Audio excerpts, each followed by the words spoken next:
کہ اکثر مجھے برے خیالات اور وساوس پریشان کرتے ہیں۔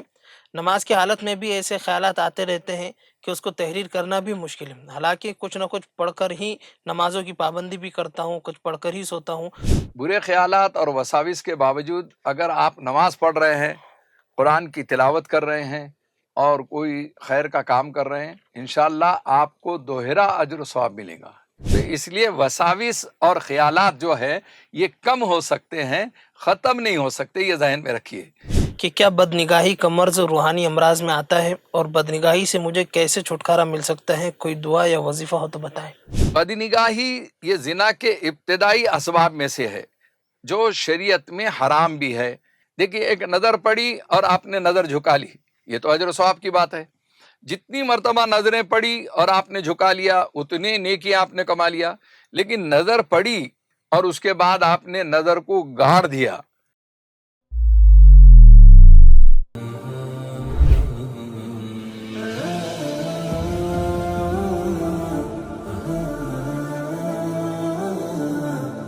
بسم اللہ الرحمن الرحیم۔ السلام علیکم ورحمۃ اللہ وبرکاتہ۔ محترم ناظرین کرام، تحفظ دین میڈیا کے ایک خصوصی اور ایک نایاب شو روحانی دنیا کے ایک نئے ایپیسوڈ میں آپ کا استقبال ہے، خیر مقدم ہے۔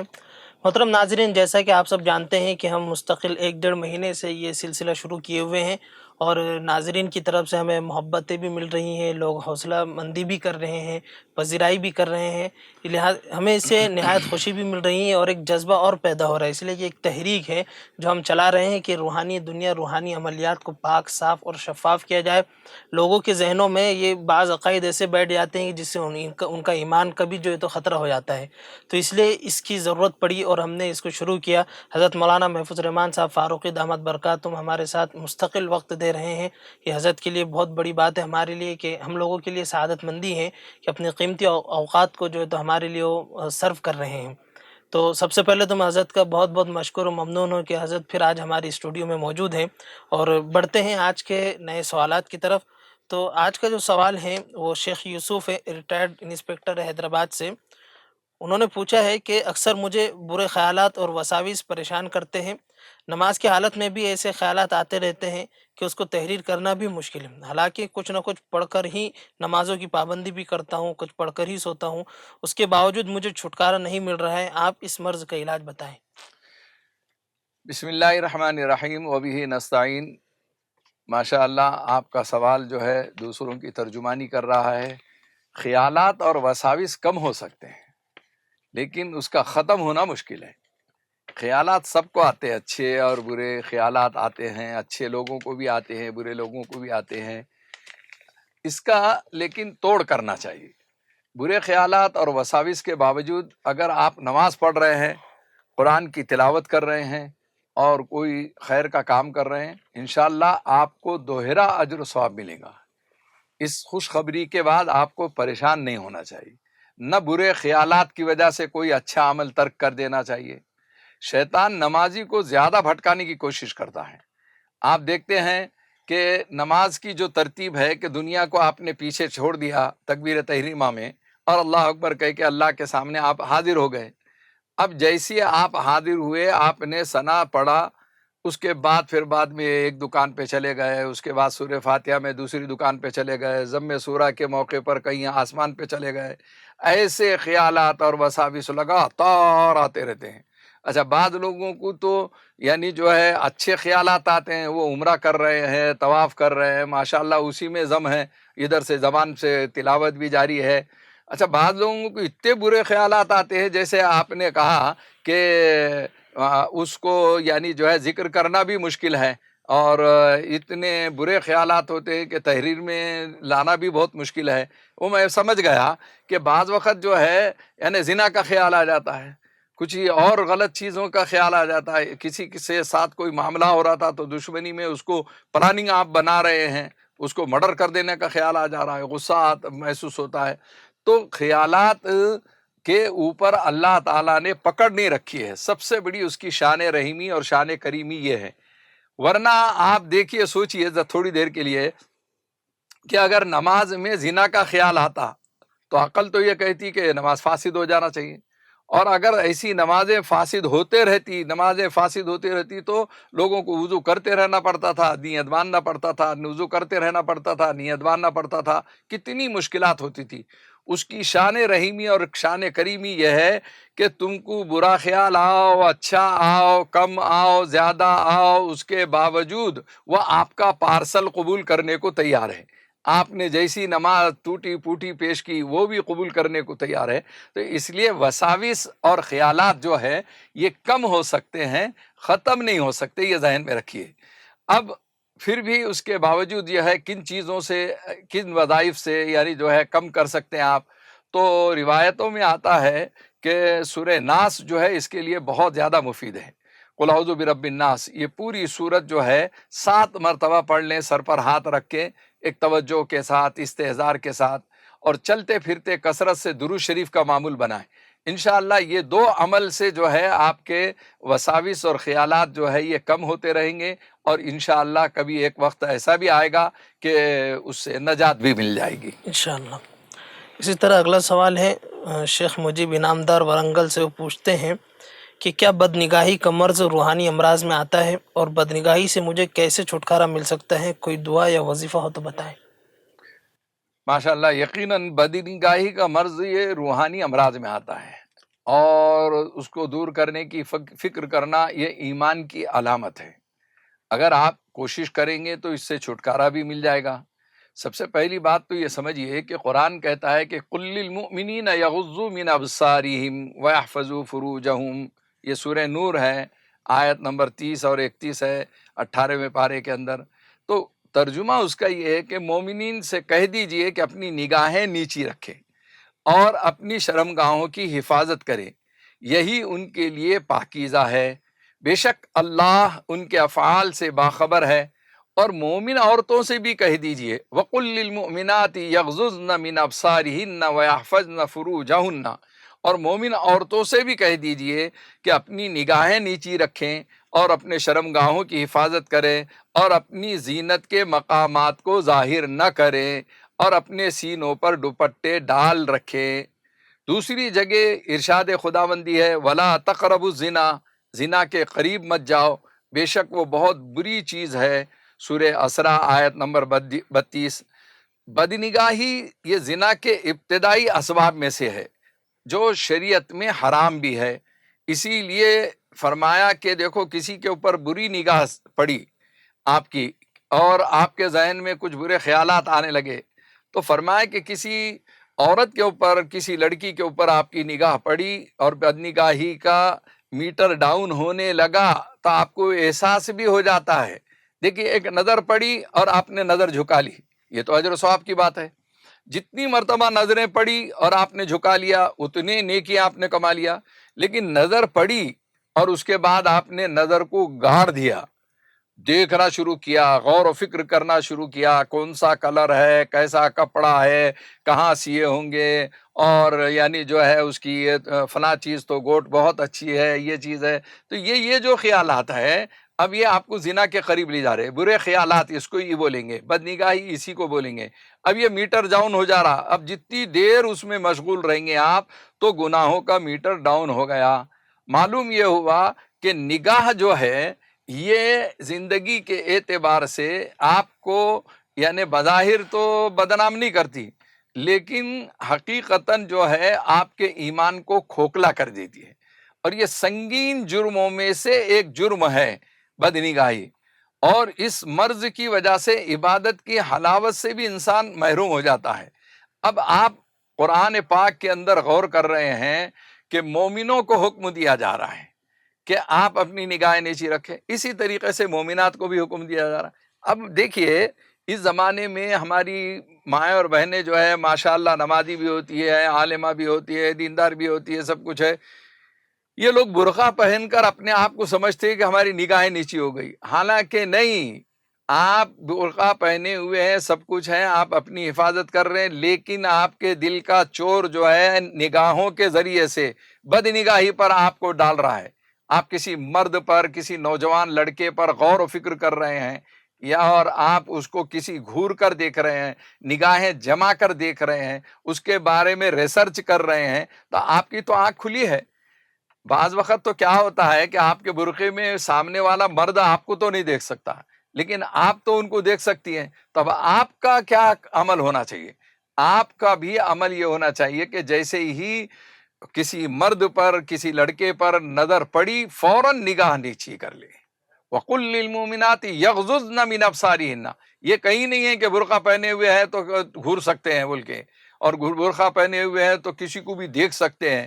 دیکھنے میں نگاہوں پہ کنٹرول ہماری خواتین کو بہت کم ہے. ایک سب سے بڑا قصور ہمارا یہ ہے کہ ہم اس کے اوپر غور نہیں کرتے کہ کتنے گناہوں کو ہم دن بھر میں یعنی کما رہے ہیں، اور گناہوں کا میٹر کیسے ڈاؤن ہے. ایک تو اس سے بچنا ہے، بدنگاہی سے عورتوں کو بھی. دوسرے قرآن نے کہا کہ اپنے شرمگاہوں کی حفاظت کیجیے، یعنی زنا کاری سے بچ جائیے. یہ تو آج کے زمانے میں ذرا فیملی وغیرہ سسٹم کمبائنڈ ہے تو اس میں یہ ذرا ناممکن نظر آتا، لیکن آنکھوں کا زنا، دل کا زنا، کانوں کا زنا یہ بہت آسان ہو گیا ہے. اب اس زنا سے بچنے کے واسطے آپ کو بہت کوشش کرنا پڑیں گی. پھر قرآن نے ایک جملہ فرمایا کہ اپنی زینت کے مقامات کو ظاہر نہ کریں، اور یہاں تو یہ ہے کہ برقع ہی زینت والا بنا ہوا ہے. سراپا یعنی خاتون جو ہے وہ زینت کو ظاہر کرنے کے لیے اچھے خاصے جو ہے گوٹ وغیرہ لگا کے اس کو جو ہے ڈیزائن کر کے اور بہت قیمتی برقعے لینے کا بھی ذہن ہو گیا.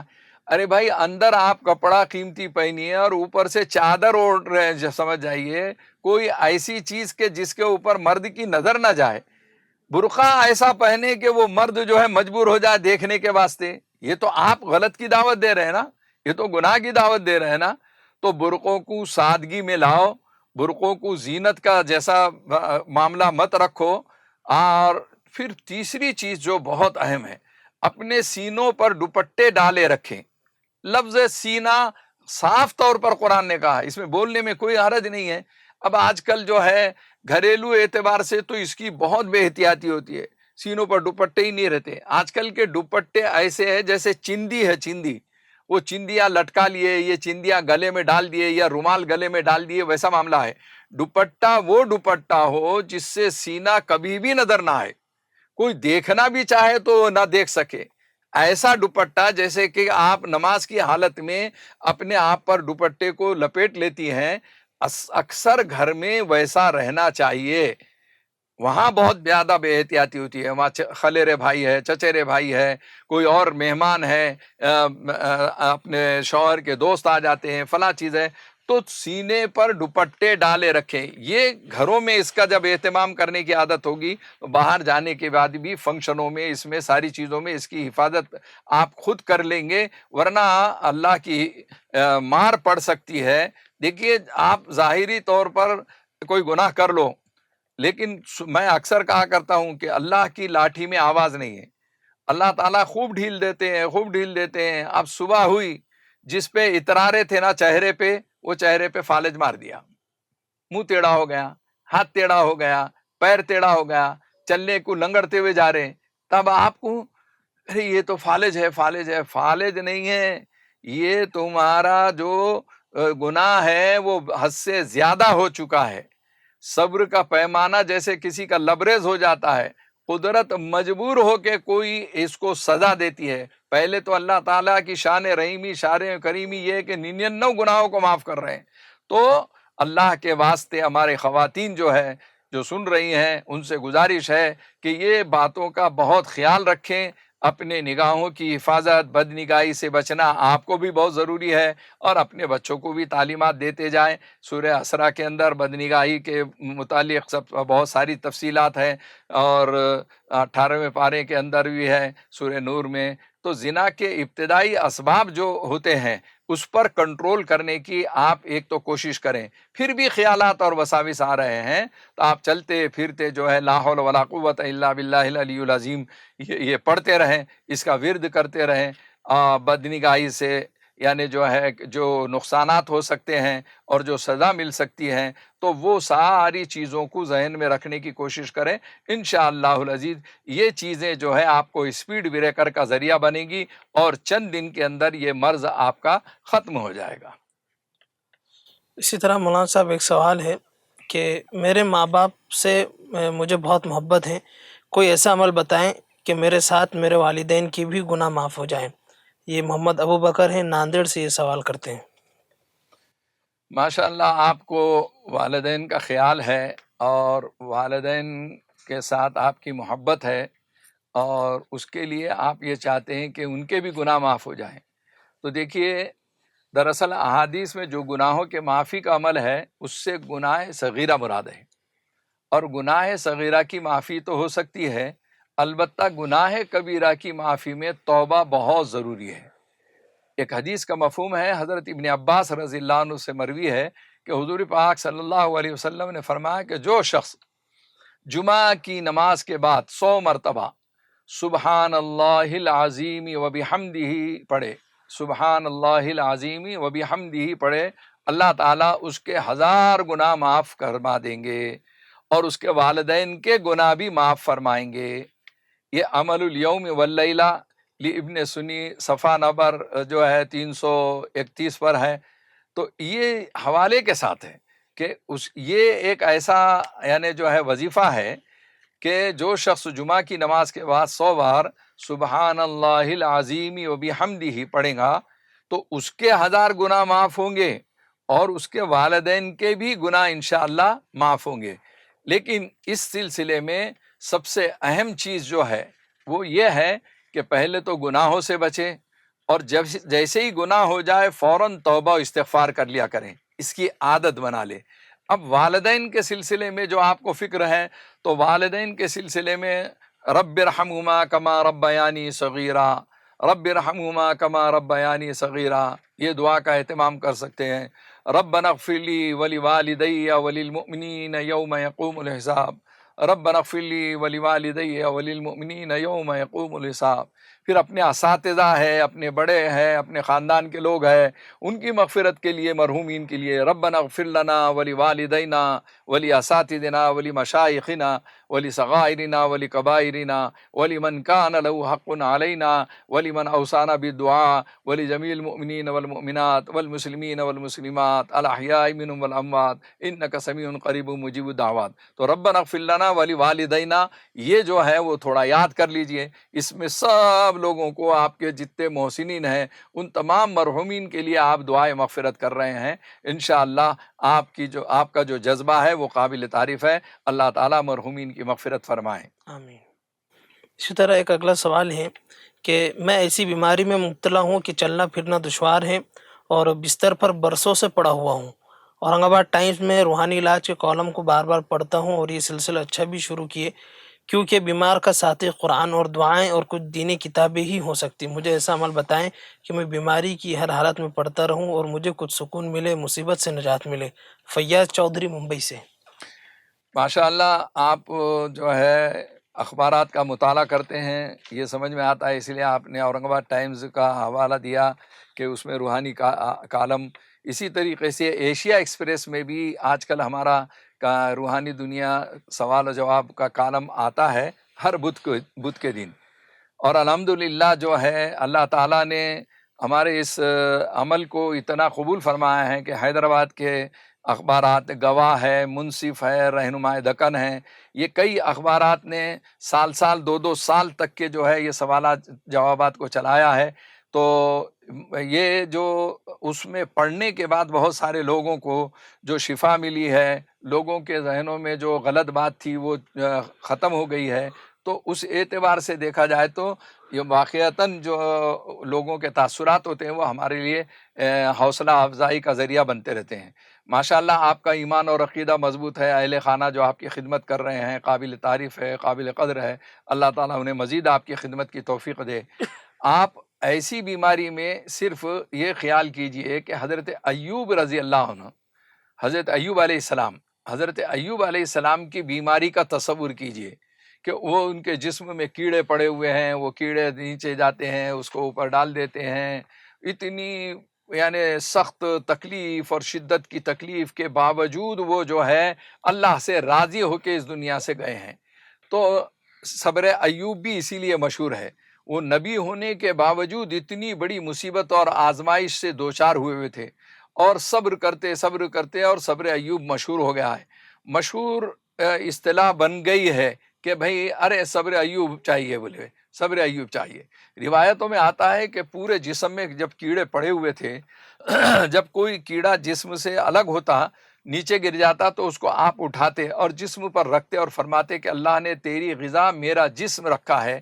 کیسا صبر ہوگا اندازہ لگائیے، اور کیسا حوصلہ ہوگا کہ اس کیڑے کو اپنے جسم کے اوپر رکھ رہے ہیں. ایسے واقعات آپ سامنے رکھو تو اپنی تکلیف آپ کو کم محسوس ہونے لگے گی. اسی طریقے سے میں ایک دوسری مثال دیتا ہوں. آپ کو تکلیف ہے یقیناً، اور آپ بہت پریشان ہیں، ہم مانتے ہیں.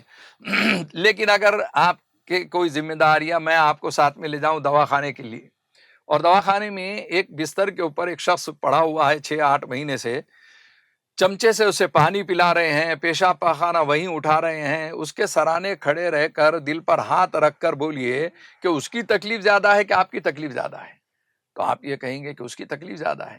دوسرے بستر پر میں آپ کو لے کے جاتا ہوں، اور وہاں پر 95% ایک شخص جلا ہوا تڑپ رہا ہے. اب میں آپ سے پوچھ رہا ہوں کہ اس کی تکلیف زیادہ ہے کہ آپ کی تکلیف زیادہ ہے؟ آپ کہیں گے کہ اس کی تکلیف زیادہ ہے. اسی طریقے سے تیسرے بستر پر لے جاتا ہوں، کوما میں پڑا ہوا مریض ہے، برسوں سے بیچارے کا علاج چل رہا ہے، چہرے پہ بیٹھی ہوئی مکھی کو بھی اڑا نہیں سکتا، کچھ بول نہیں سکتا، کچھ حرکت نہیں کر سکتا. 5-7 سال تک کے ہم نے ایسے کوما کے مریض دیکھے. سب سے خطرناک یعنی مریض جو ہے شیخ احمد دیدات، جو ساؤتھ افریقہ کے بہت بڑے مشہور مبلغ تھے، وہ بیچارے تقریباً 7 سال تک کے کوما کے اندر رہے. ان کے علاج کا بھی اللہ تعالیٰ نے مجھے موقع دیا، ان کی خدمت کا موقع دیا. تو بہرحال یہ 3 بستر آپ ذہن میں رکھیں کہ ایک کو چمچے سے پانی پلا رہے ہیں، پیشاب پیخانہ وہیں اٹھا رہے ہیں، دوسرا 95% جلا ہوا ہے، تیسرا کوما میں ہے. ان تینوں بستروں کا خیال جب لائیں گے اپنے سے زیادہ تکلیف والے کا، تو آپ کی تکلیف آپ کو کم محسوس ہونے لگے گی. آپ کو آٹومیٹک جو ہے صبر آنے لگ جائے گا، اور آپ پھر بھی صبح و شام جو ہے 40 مرتبہ یہ آیت کریمہ پڑھتے رہیں. لا الہ الا انت سبحانک انی کنت من الظالمین، مستدرک میں ہے یہ. اور کثرت سے حسبنا اللہ و نعم الوکیل پڑھتے رہیں، بخاری کے حوالے سے ہے یہ. انشاءاللہ ان 2 عمل کی وجہ سے آپ کی بیماری سے نجات بھی ملے گی، اور تکلیف کی شدت میں کمی محسوس کرتے رہیں گے. اصل میں یہ آیت کریمہ یہ بہت مفید ہے. اور حسبنا اللہ و نعم الوکیل ایسے مریضوں کے لیے جو بالکل بستر پر پڑے ہوئے ہیں، چل نہیں سکتے، پھر نہیں سکتے، کچھ پڑھنا چاہتے تو پڑھنے کی بھی ہمت نہیں ہوتی ہے، تو وہ لوگ یہ جو ہے 2 وظیفے کرتے رہیں. اللہ تعالیٰ آپ تمام کو شفائے کاملہ عاجلہ مستمرہ عطا فرمائے. انشاءاللہ.